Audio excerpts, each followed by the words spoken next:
Ստանիսլավսկու անվան ռուսական դրամատիկական թատրոնը վերածվել է հեքիաթային Լապլանդիայի։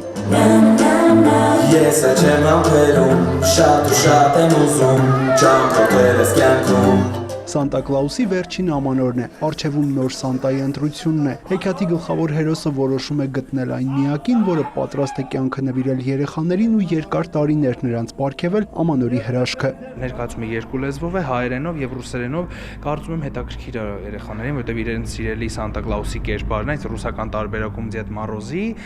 ով ամբողջ ներկայացման ընթացքում սյուժեի հիմնական հերոսը, գլխավոր հերոսը հենց Սանտա Կլաուսն է, ու երեխեքին հետաքրքիր է իր այդ ճանապարհը, թե ոնց է անցնում, ինչերի միջով անցնում եւ այդպես։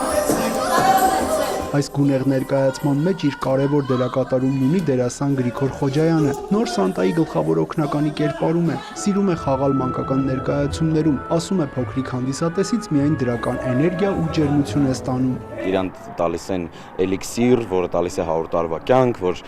հաջորդ արդեն Սանտա Կլաուսը արդեն իր աշխատանքով զբաղվի, որ երեխաներին ուրախացնի, նվերներ տա ու այդտեղ շարունակ։ Եթե նկատեն գոնե 1 գրամ սուտ, դա արդեն շատ վատ կլինի ու շատ վատ կանցնի երեխայի համար, դրա համար մենք աշխատում ենք ինչքան հնարավոր է այդ հեքիաթը տանք երեխային, պարգևենք, որ ինքը ամբողջովին լինի այդ հեքիաթի մեջ։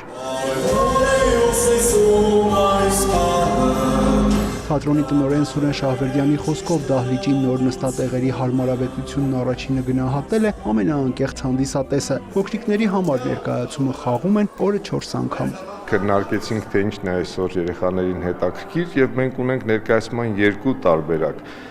Ռուսերեն լեզվով դա Ձմեռ պապ է, Դեդ Մորոզ ներկայացումն է, իսկ հայերեն տարբերակում նոր Սանտա Կլաուս։ Դա Սանտա Կլաուսի պատմությունն է եւ Ձմեռ պապի պատմությունը։